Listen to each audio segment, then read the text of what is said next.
noches a todos, a los que están de este lado del charco. Vamos a ver hoy es el tema número 14, que es figuras literarias número 4 de esta serie, pues, de Interpretando las Escrituras. Entonces, pues vamos a entrar de lleno aquí con lo que es el tema de hoy. Y antes de decir cualquier cosa con respecto a la clase de hoy, me gustaría anunciarles, el día de hoy es la última clase que tenemos del año. Las siguientes 2 semanas las vamos a tener pues no puedo decir que de descanso, simplemente las vamos a tener, que no vamos a tener reuniones, lo que son los miércoles, ni las reuniones de oración, ni el miércoles, evidentemente, las reuniones de martes, miércoles, jueves, no las vamos a tener. Necesitamos apretar el paso con algún trabajo de planeación que tenemos para el 2022. Entonces, pues vamos a estar trabajando en eso. Así, no vamos a andar de vacaciones.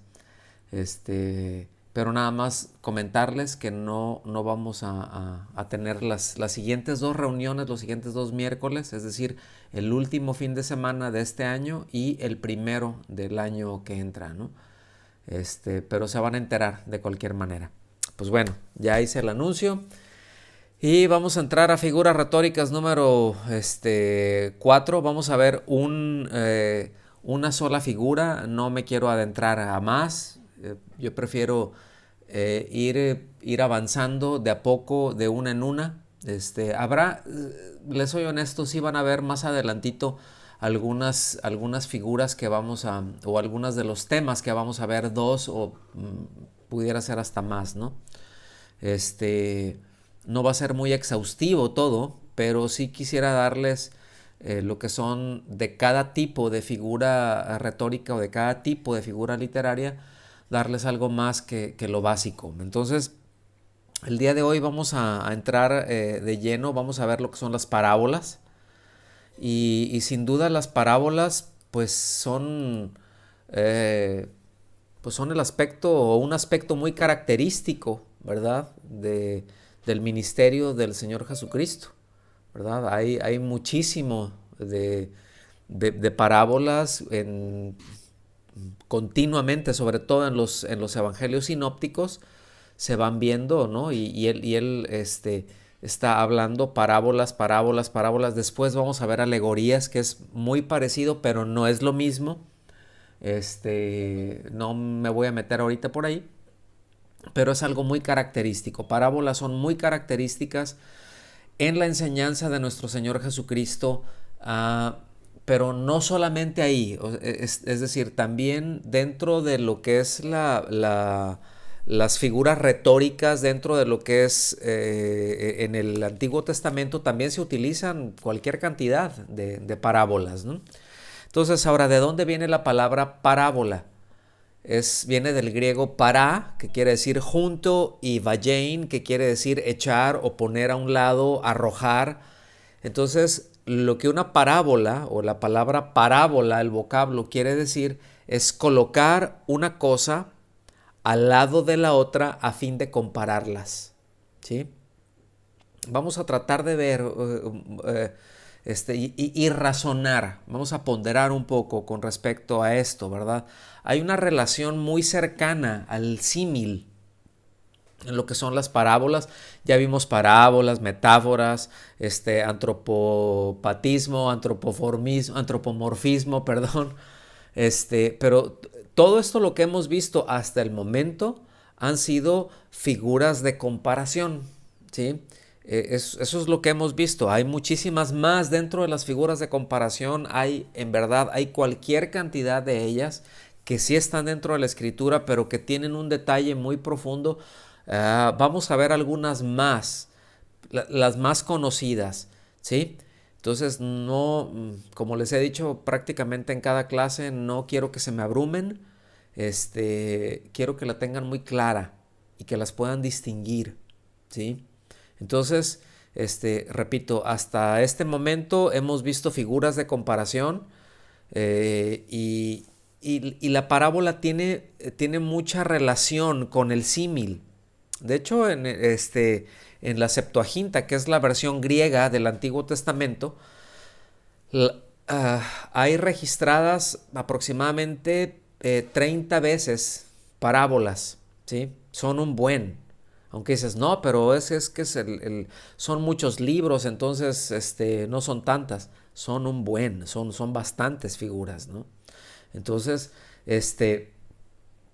no vamos a ver cada una de las más de 30 veces que aparecen ahí. Solamente quiero hacer notar que es una figura que es muy utilizada en el Antiguo Testamento y que tanto la utiliza Moisés como Samuel, como David, Jeremías, Ezequiel y otros de los profetas, ¿no? Entonces, están ahí. Cuando menciono que se utilizan aproximadamente unas 30 veces, son veces que se hace referencia a que es una parábola. ¿Ok? Entonces, ahora, en el Antiguo Testamento también se les conocen a las parábolas con el vocablo de mashal. Yo les había comentado esto, que los símiles también se les decían mashal, ¿sí? Y mashal también quiere decir un proverbio. Ahora, otra vez, estas son figuras de comparación, ¿está bien? Que se usaban frecuentemente con una referencia a cualquier dicho que requiere una explicación. Es decir, cuando se mencionaba un mashal o que se refería a alguna parábola, inmediatamente venía alguna explicación a eso, ¿sí? O simplemente se decía, esto es una parábola, ¿ok? Y ahorita vamos a ver algunos de los ejemplos porque está esta referencia. Por ejemplo, la tenemos nosotros en Ezequiel, en el capítulo 20, versículos 47 al 49. Los voy a poner aquí y lo vamos a ver otra vez. No nos vamos a adentrar en esto. Simplemente quiero poner algunos botones. ¿Está bien? Simplemente quiero dejarles algunas pistas aquí para que las puedan tener en claro. Ezequiel, capítulo 20, versículo 47 al 49 dice, y dile al bosque de Negev, fíjate, o sea, se le está hablando, o sea, es como que un profeta que le diga a un bosque, que me ponga a hablar a un bosque, dice, y dile al bosque de Negev, oye la palabra del Señor, así dice el Señor Dios.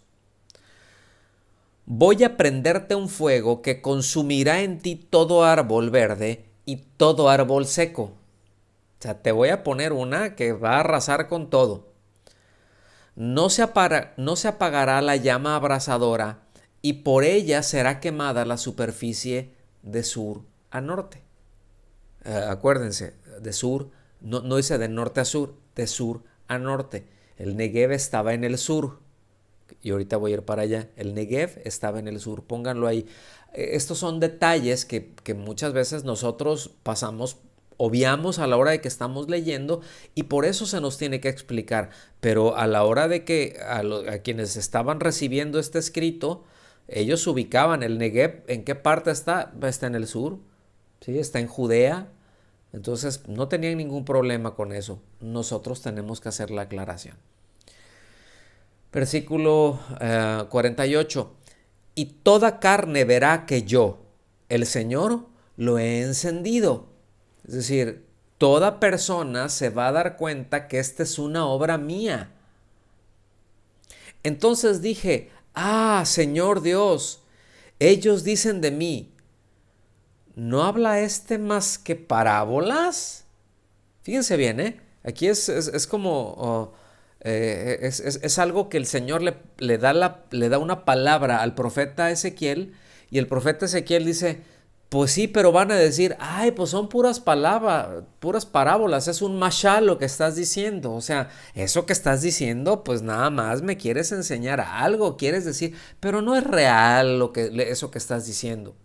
Miren, el tema en todo esto, aquí lo voy a tratar de explicar el por qué se está diciendo así, es que Judá y Jerusalén, a ellos a lo largo de la escritura se les llama bosques, ¿sí? Y bosques que habían quedado pues vacantes de fruto, le puse vacas de fruto, perdón, aquí fue un error de dedo, pero que habían quedado vacíos de fruto, ¿sí? No tenían fruto. Y en los bosques no se dan árboles frutales. Yo no sé cuántos alcanzan a distinguir eso. Un bosque es distinto a un huerto. Un bosque es distinto a un plantío, ¿sí? Un bosque, pues ahí están pinos, hay árboles y todo. Y bueno, sí hay ciertos frutos, pero que son frutos silvestres. Como en el caso de esta región, bueno, y todo por acá, a cierta temporada en el verano, pues te encuentras un montón, todos los que son, todo el tipo de berries, ¿no?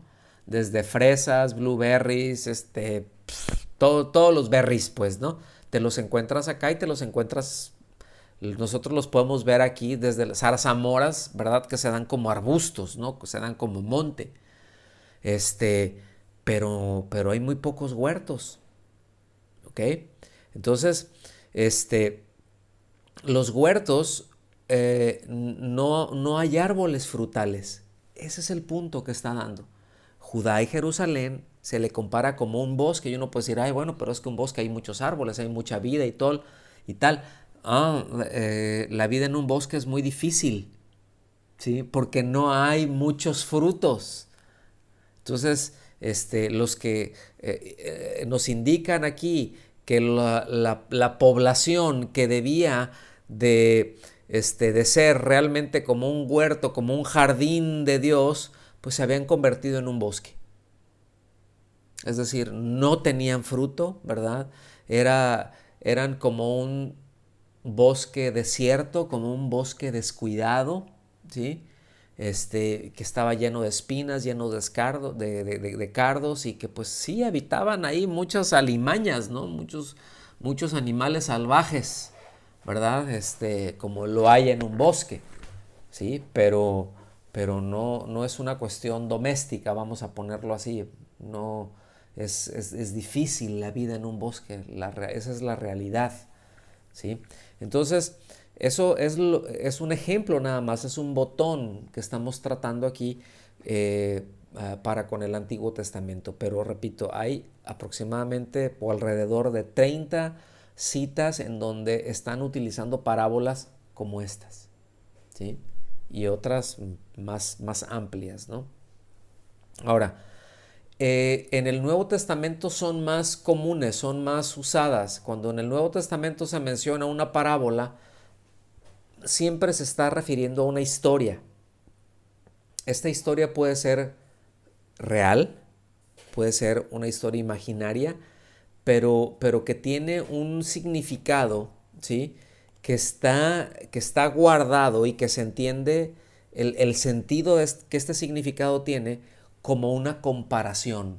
Voy a tratar de explicar esto. Yo he estado insistiendo que es muy importante cuando nosotros vamos a las escrituras entender el sentido que tienen las escrituras. Cuando estamos viendo un pasaje, ver cuál es el sentido que tiene ese pasaje. ¿Ok? Entonces, eso es lo que estamos planteando aquí, que en una parábola, siempre al ser una parábola es algo que es una historia, es una narración que se pone aquí al lado de un hecho real, de una realidad. Es decir, yo tengo una narrativa aquí, pero de este lado tengo una realidad que yo quiero enfatizar y hay una verdad en la cual yo quiero enseñar. Entonces, necesito conectar esto. Ya, listo, gracias. Por eso es muy importante nunca apresurar el buscar darle un significado a una parábola. Es que esto quiere decir esto, y esto, y esto, y esto, y esto, y a veces nos vamos un poquito más allá, ¿sí? Más adelante lo voy a ver en la siguiente clase, eso será el año que entra, cuando lleguemos a las alegorías. Um, Recordarán en un principio cuando estábamos iniciando esta serie, que una de las escuelas de interpretación es precisamente la escuela alegórica, ¿sí? ¿Y esto qué quiere decir? Que se alegorizaban muchos de los pasajes. Les voy a poner un ejemplo nada más. Después vamos a entrar un poquito más allá, ¿sí? Uno de las personas que que tomó, ¿verdad? Y que impulsó ese sistema de interpretación, el sistema de interpretación alegórico, pues fue Agustín de Hipona. Y de repente alegorizó, ¿verdad? Y yo no sé de dónde, ahora sí que de qué chaleco sacó, ahora sí que las mangas del chaleco, pero sacó el significado de un montón de cosas que no están en las escrituras. Hizo tratados filosóficos y teológicos que les dio interpretaciones. Por ejemplo, la parábola que el Señor menciona del buen samaritano, ¿verdad? Y cómo pone, o sea, al buen samaritano y al mesonero le da como si fuera Pablo, y las monedas es la gracia. El que estaba los ladrones eran los... Hizo, bueno, le dio un montón, ¿verdad? De sentidos que la Biblia no tiene. Simplemente estaba ilustrando él, o intentando ilustrar quién sabe de dónde. Pero este es un mal que ahí está. Entonces nunca nos debemos de apresurar, nunca nos debemos de urgir a dar un significado a cada detalle de una parábola, ¿sí?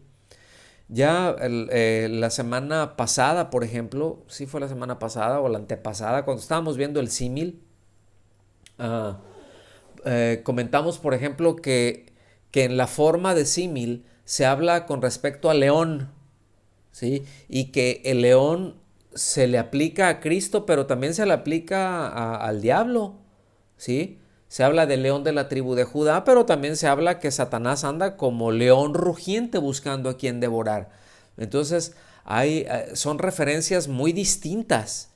No se puede utilizar siempre el mismo significado, y no se puede dar una interpretación siempre, pues así nada más arbitraria. Estamos aquí. Y esto es muy importante porque también se relaciona a Cristo, también se le compara a Cristo en el Nuevo Testamento a un ladrón. El apóstol Pablo lo dice, que la venida del Señor vendrá, que el Señor vendrá, dice, como ladrón en la noche. Está haciendo una comparación, pero cuando habla como ladrón, pues no lo está hablando de un ladrón en la medida de un delincuente, sino en el que tiene que aparecer, o que va a aparecer de una manera inesperada, que no va a avisar, que no va a simplemente, te vas a enterar cuando llegue, ¿sí? Y algunos se van a enterar cuando llegue y regrese. Entonces,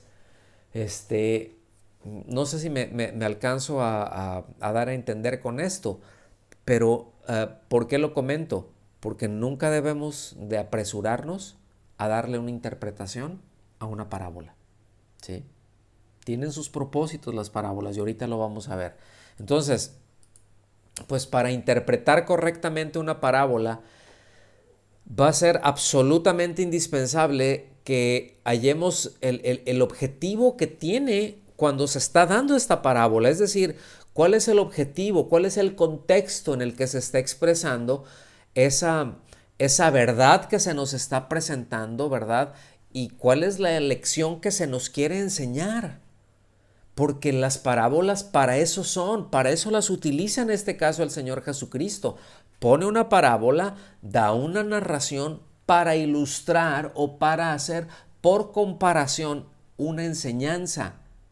Entonces nosotros no podemos nada más, ya se dijo esto y esto está, y nosotros asignarle un valor de una manera arbitraria, porque muchas veces eso es lo que ocurre. Simplemente se le da una interpretación arbitraria a una determinada parábola, o a elementos que tienen esa parábola, ¿no? Entonces, siempre todas las parábolas van a tener muchos detalles, ¿sí? Y cada una de ellas va a tener esos detallitos que pueden ir envueltos y no necesariamente es importante o necesario tenerlos en cuenta. Es decir, una parábola puede incluir muchos detalles, dependiendo la narración, dependiendo qué tan larga esté. Hay parábolas que el Señor Jesucristo da en un breve lapso, es decir, pues unos cuantos versículos, vamos a ponerlo así, pero hay otras que son muy largas. Hay unas parábolas que son realmente largas, ¿sí? E involucran muchos detalles, pero esto no quiere decir que todos los detalles en la parábola uno los tiene que considerar y los tiene que tomar en cuenta, ¿verdad? A no ser de que el propósito que tiene esa parábola lo exija. Y es rarísimo. ¿Sí? Yo no puedo pensar en una de ellas, ¿sí? Porque repito, hay parábolas muy cortas y hay otras pues definitivamente que son, que sí son un poquito más largas. Ahorita vamos a ver una de ellas, ¿no? Que está, y voy a mencionar otra también. Le di un trago a mi tecito, gracias. Entonces, pues necesitamos, fíjense, esto que voy a mencionar, ahora sí que pongan la atención aquí. Pero necesitamos distinguir, mis amados, entre la interpretación de una parábola y la aplicación de esa parábola. Son dos cosas distintas. Una es la interpretación y otra cosa es la aplicación. ¿Sí? Y ahorita vamos a ver una parábola, por ejemplo, la de las 10 vírgenes. Y me voy a meter ahí porque está tratando en un capítulo muy importante. ¿Sí? Mateo 24 y 25, eso lo vamos a ver después porque es sumamente importante que nosotros lo tengamos en claro. Pero está en este capítulo está hablando acerca de la parábola de las 10 vírgenes. ¿Sí? Esta parábola de las 10 vírgenes las trata de Mateo 25, del capítulo 1, del capítulo 25, perdón, del versículo 1 hasta el versículo 12. Y después, en el versículo 13, el Señor da una aplicación de esta enseñanza. Entonces vamos para allá, vamos a ver esta parábola muy rápida, porque es una parábola. ¿Ok? Pueden seguirme ahí. Es Mateo 25 del 1 al 13. Y dice, entonces, pónganlo, subrayenlo en negrilla, ese entonces.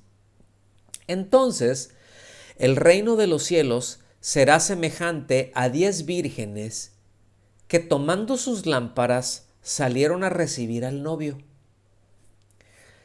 Y 5 de ellas eran insensatas y 5 prudentes. Porque las insensatas al tomar sus lámparas no tomaron aceite consigo, pero las prudentes tomaron aceites en frascos juntamente con sus lámparas. Ahí llevaban su guardadito. Versículo 5. Al tardarse el novio, a todas les dio sueño y se durmieron. Pero a medianoche se oyó un clamor. Aquí está el novio, salgan a recibirlo.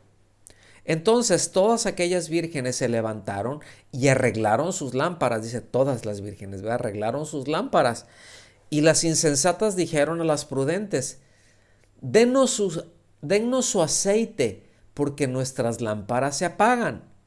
Pero las prudentes respondieron, no sea que no haya suficiente para nosotras y para ustedes. Vayan más bien a los que venden y compren para ustedes. Versículo 10. Mientras ellas iban a comprar, vino el novio y las que estaban preparadas entraron con él al banquete de bodas y se cerró la puerta.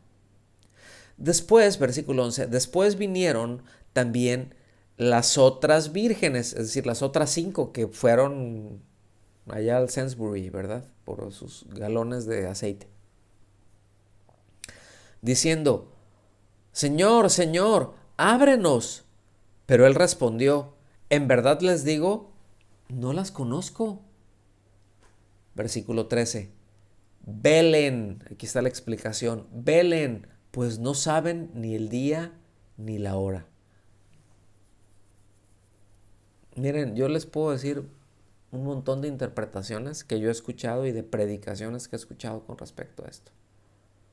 Vamos a ver un poquito con respecto. Quise escoger, ahora sí que escogí esta, habían varias parábolas, pero esta es muy importante, ¿sí?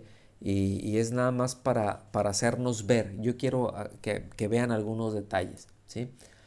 La interpretación siempre exige que se coloque dentro de un tiempo especial, ¿verdad? Y en este caso, esta parábola se tiene que entender, no se entiende de otra manera, no se puede interpretar de otra manera, ¿sí? Si no es un tiempo que procede inmediato o que precede inmediatamente a la segunda venida del Señor. Es decir, esto que está hablando, esta parábola, para interpretarla, se tiene que entender que está hablando exactamente antes de la segunda venida del Señor, ¿sí? Entonces, como aquí lo está haciendo muy evidente ese adverbio de tiempo que está en el versículo 1. Entonces, cuando usted lee entonces, ese es un adverbio de tiempo que indica un momento. A partir de aquí, en este momento. ¿Me explico? Entonces, aquí es en donde comienza esta parábola. Ahora, cualquier lección que nosotros podemos sacar, que hay varias lecciones que podemos sacar de toda esta parábola, de toda esta enseñanza, ¿verdad? Y la más evidente, pues es la necesidad de velar por nuestra parte, es la necesidad de estar listos, es la necesidad de estar atentos, de no dormirnos, que hay cosas que, bueno, pues todos nos dormimos, porque aquí no quiere decir que las prudentes se durmieron y las imprudentes no, aquí se durmieron todas, ¿no? Nada más que unas eran prevenidas, unas vieron un poquito más allá y llevaron aceite y las otras no, pero todas se durmieron.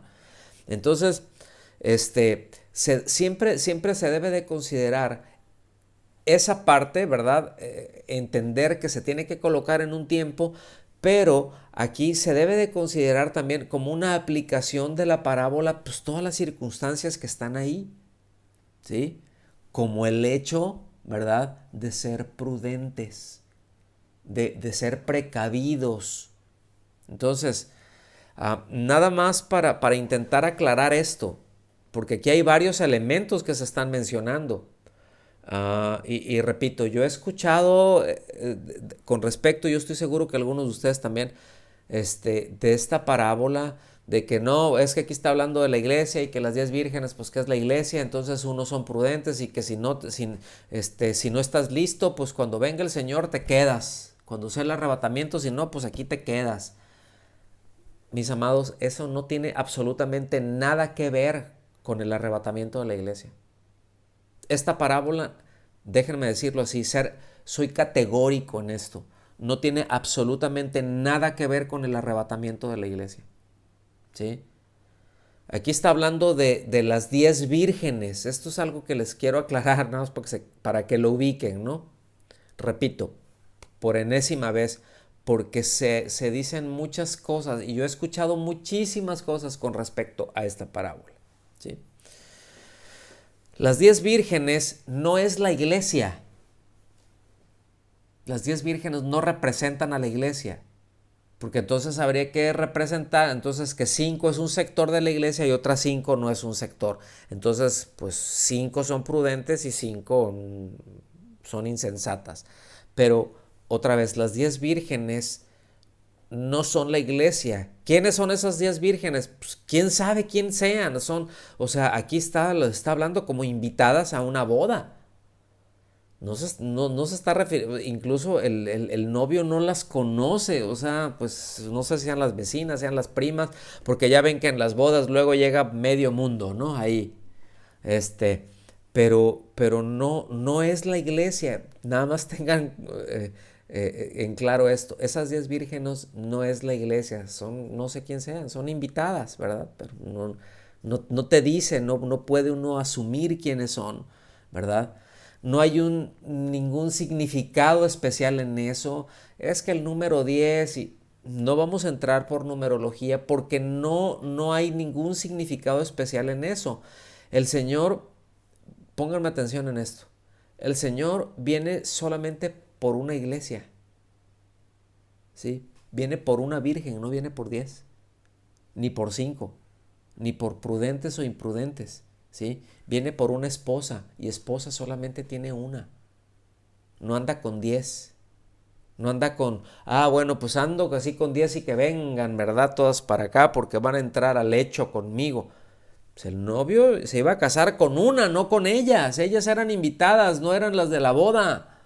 ¿Estamos claros con eso? Yo hasta aquí puedo llegar ya, ¿verdad? Entonces un error que se comete de una manera muy común es tratar de darle un significado a cada elemento de la parábola y después se establecen doctrinas. Y escuchen bien, las parábolas no son para establecer doctrinas, son simplemente para ilustrar una realidad espiritual. Nada más, no para establecer doctrina. Cuando se establece doctrina, se establece claro y va directo, va literal, ¿sí? Va sin parábolas. Las parábolas solamente ilustran, comparan, dan a entender, son figuras literarias que se utilizan. Entonces, repito, tratar de darle un significado a cada uno de los elementos y tratar de después de establecer, no, es que esto es así, esto así se queda, y bueno, así lo entiende un movimiento y otro hermano lo entiende de otra manera y otro hermano lo entiende de otra manera, y le dan interpretaciones bien distintas y no tienen absolutamente nada que ver, no hacen una diferencia con la aplicación. Interpretación es una cosa, aplicación es otra cosa, ¿sí?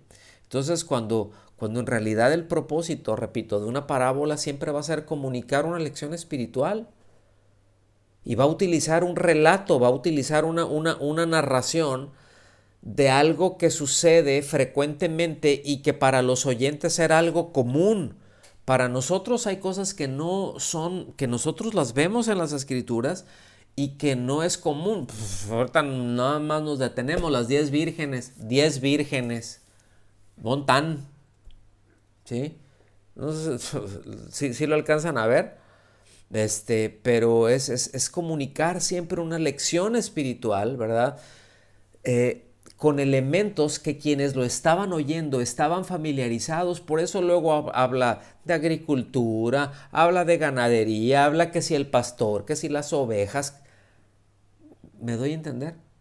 Se lo estaba hablando con elementos que la gente entendía y que cuando les hablaban de yo soy el buen pastor, lo entendían perfectamente, ¿verdad? Cuando dicen el ladrón no vino sino para hurtar, matar y destruir, ellos ubicaban perfectamente que no se estaba refiriendo a nadie legítimo. No, me explico, a un pastor legítimo, sino que andaba alguien por ahí enseñando cosas raras. Y así podríamos ver muchos aspectos en donde cosas que se enseñaron, cosas que el Señor dio en parábolas, ¿sí? Pues resulta que no fueron dadas para establecer doctrina. Y esto es muy importante que nosotros lo tengamos presente. Así que vámonos para el final. Entonces, hay una advertencia que es muy importante subrayar acerca del uso de las parábolas. Y es que el concepto corriente es que las parábolas tienen por objetivo poner las cosas en claro y hacer que algo difícil, que algo complicado resulte sencillo, no al revés. ¿Sí? Lo voy a repetir. Las parábolas tienen por objetivo de que algo complicado, ¿sí? Que una verdad espiritual que se quiere transmitir, que puede ser complicada, resulte sencilla. Por eso se utiliza una comparación, por eso se utilizan esas asociaciones que a mí me dejan ver, como esto, como esto, es como esto. ¿Estamos aquí? Es para que lo podamos entender con elementos que para nosotros son familiares, ¿sí? Pero no es para complicar algo, nunca es para complicar algo. Ahora, eso de complicar las cosas son escuelas que hay, es una línea filosófica que existe ahí que dice, no, si esto está muy sencillo, si todo mundo lo puede entender, no está bien, se tiene que hacer complejo, se tiene que hacer más complicado para que las mentes más brillantes sean los que lo capten. Pero el Señor no piensa así porque ya de por sí sabe que somos un desastre, ahora nos las va a poner más complicada, pues no. Entonces, siempre una parábola tiene por objetivo simplificar una lección. Entonces, por norma, siempre así, ahora sí que clavadito, por norma, todas las parábolas que nuestro Señor Jesucristo dijo, todas las que Él enseñó, pues simplemente van a ilustrar un punto principal y van a ver otros detalles que menciona. Que no necesariamente los demás detalles y las cosas que dice tienen un peso o tienen un significado tan especial que determine, ¿sí? La enseñanza o lo que quiere transmitir. Entonces, sí hay temas que luego son complejos o parábolas que los mismos discípulos dijeron, pues a ver, explícanos esto. O que el mismo Señor voltea y les vea. Yo creo que les veía la cara de signo de interrogación, así como que, bueno, no entendieron lo que dije. Se los voy a explicar, ¿sí? Pero cuando lo hace, nosotros otra vez debemos de ser muy prudentes en la interpretación de cada uno de los detalles. Es decir, cuando el Señor les explica una parábola, pues tenemos que nosotros ver y tener cuidado de cómo vamos a interpretar esos detalles, ¿sí? Algo que se me viene a la mente, ¿verdad? Es cuando habla sobre el hijo pródigo, ¿verdad? La parábola del hijo pródigo. Y por allá, ahorita, un montón de judaizantes ya te sacan toda una interpretación alegórica impresionante y que nada tiene que ver con las escrituras. Pero lo tenía que decir y lo dije, ¿sí? Pero no tiene nada que ver. Entonces, esto da pie a muchos errores y hay muchas herejías que han surgido de interpretaciones bien equivocadas de parábolas, como esa la del hijo pródigo, ¿verdad? Que pues, no, pues ya resulta que quién sabe el hijo pródigo es de no sé de qué tribu, ¿verdad? Que algunos de ellos que se vinieron para acá, para la Gran Bretaña, ¿verdad? Para la gran isla y que se vinieron para acá y de aquí se regresaron y que son los de tal tribu y que somos los gentiles y dices, Dios de mi vida, o sea, ¿de dónde sacaste todo ese enredo? ¿De dónde le diste esa interpretación? Bueno, pues simplemente le dieron una interpretación que no tenía nada que ver y se perdieron de la aplicación que está tratando, en ese caso, la parábola del hijo pródigo. Así es, ¿no? Entonces, hay una parábola que yo creo que todos conocemos muy bien, y es la parábola del sembrador que está ahí en Mateo 13. No voy a entrar directamente a ella, pero hay varios elementos que menciona ahí en esa parábola y tenemos también que ser cuidadosos con la exposición que está haciendo pues el mismo Señor, ¿verdad? Con esta parábola, porque luego también se le han dado cada situación ahí, pero Él explica, ¿verdad? Y así también da la razón del uso de las parábolas en esta ocasión, porque los mismos discípulos le preguntaron a Él, ¿sí? Miren, cuando Él estaba hablando y les estaba enseñando con las parábolas, pues eran de una manera muy vívida, no sé si me explico con esto, eran vívidas imágenes verbales, es decir, las cosas que él estaba diciendo la gente lo podía ver. Y miren, hay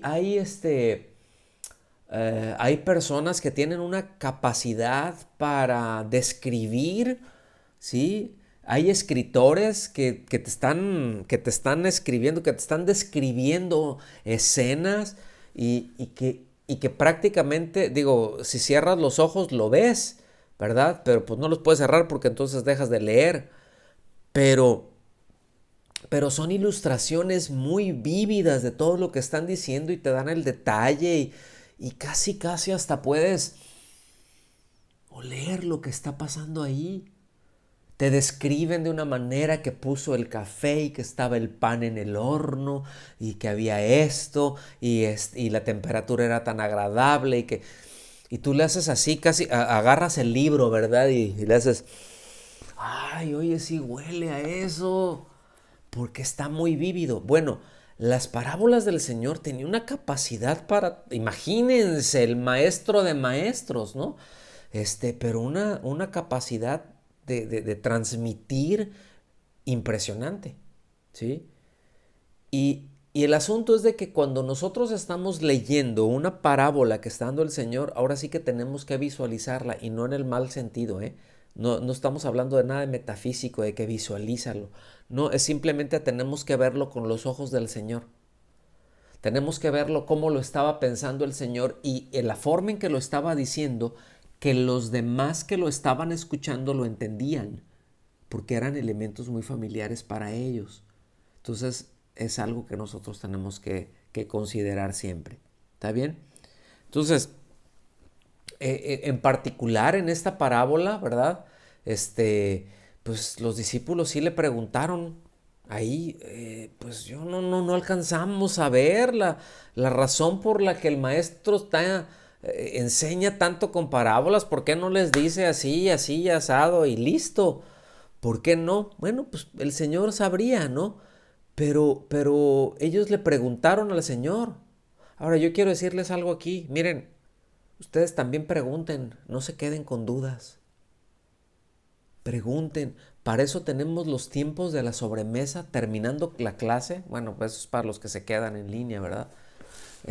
Pero tenemos esos tiempos que yo los encuentro muy ricos, esa sobremesa en donde pregunten, si tengo alguna duda, pues pregunto, oye, ¿verdad? Así como le dijeron, oye Señor, ¿por qué les hablas en parábolas? Porque ellos les preguntaron, ¿por qué les hablas en parábolas? Que el sembrador que salió y aventó unas semillas para acá y unas cayeron por acá y otras se fueron por acá y otras se fueron por acá y otros dieron frutos y todos, ¿por qué les hablas en parábolas? ¿Sí? Y el Señor les explicó. Entonces, esto es muy importante. Porque bueno, luego las respuestas, ellos le preguntan ahí en el versículo 10 de Mateo 13, le preguntan, ¿por qué les hablas en parábolas? Y después, desde el versículo 11 hasta el 17, les explica esa parábola, ¿sí? Les da una razón de ser. Entonces, ¿para qué se utilizan las parábolas? ¿Cuáles son la razón de ser de las parábolas? Pues hay al menos 3 puntos aquí que queremos tocar, ¿verdad? Y una de ellas es que la parábola era una forma muy sencilla, pero muy efectiva de enseñar verdades, ¿sí? Era una narración, la gente, el Señor pues utilizaba esa facilidad en la palabra y de exponer y de describir de una manera muy, muy efectiva, ¿sí?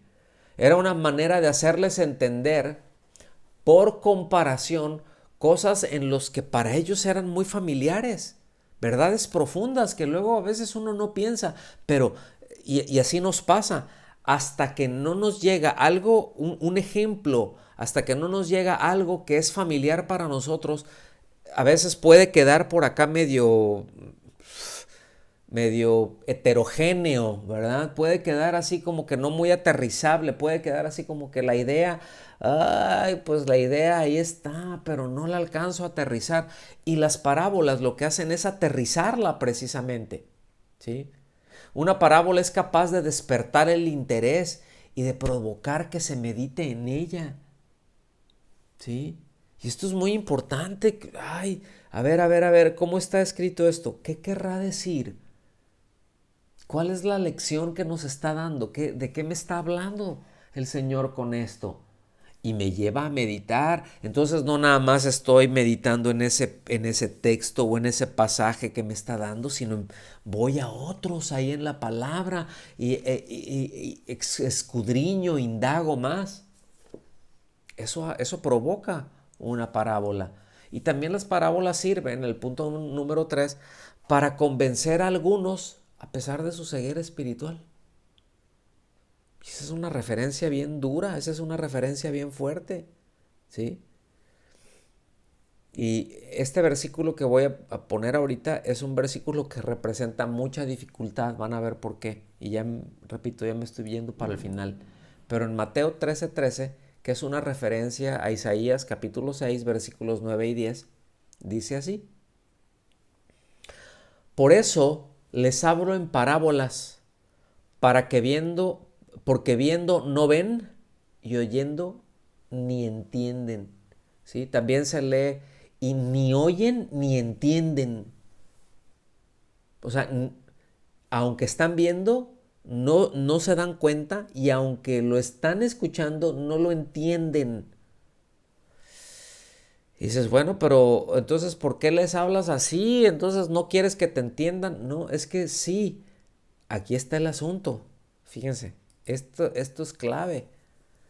Pero lo que esto nos enseña, y esto nos lo dice Matthew Henry, lo que nos enseña es que estos, a los que se está refiriendo aquí en Mateo 13:13, es que estos habían cerrado sus ojos contra la clara luz de la sencilla predicación de Cristo. Y por eso ahora eran dejados o era dejado en la oscuridad. Justo es que Dios retire su luz a quienes cierran los ojos contra ella. ¿Sí? Entonces le está diciendo, ¿por qué? Pero en parábolas, ¿por qué? Pues porque se les estoy poniendo tan así, pero es tal su obstinación que ni aún así lo están viendo, pero no lo ven porque no lo quieren ver. Ese es el asunto, ¿sí? Y esto es muy fuerte. Esto es muy fuerte, y con esto termino, porque está hablando de que se cierran, ¿verdad? A Dios, que se cierran al mensaje de Cristo, que voluntariamente no creen, que los rechazan y que están persistiendo en eso, ¿verdad? Y que Dios los va a dejar en esa condición. Sin embargo, se habla en parábolas, ¿sí? Para que evidencie que aun cuando se les habló ahora sí que con palitos y rueditas, con palitos y bolitas, con peras y manzanas o peras y naranjas o las frutas que ustedes quieran, ¿sí? Pero que a pesar de eso, aun cuando el mensaje de Dios fue tan claro, la obstinación de la gente fue mayor. Y el rechazo de la gente a eso incluso fue a priori. Es decir, ni siquiera lo escucho, ni siquiera veo, simplemente lo rechazo. Y eso es algo muy común, lamentablemente. Entonces, hasta aquí voy a dejar este tema, ¿verdad? Esta parte de las parábolas. Y repito, pues esta es la última sesión del año. Y ya estaremos regresando por acá en el segundo miércoles del año. No recuerdo exactamente qué día es. Pero pues bueno, concluimos. Muchas gracias por el tiempo, por la atención.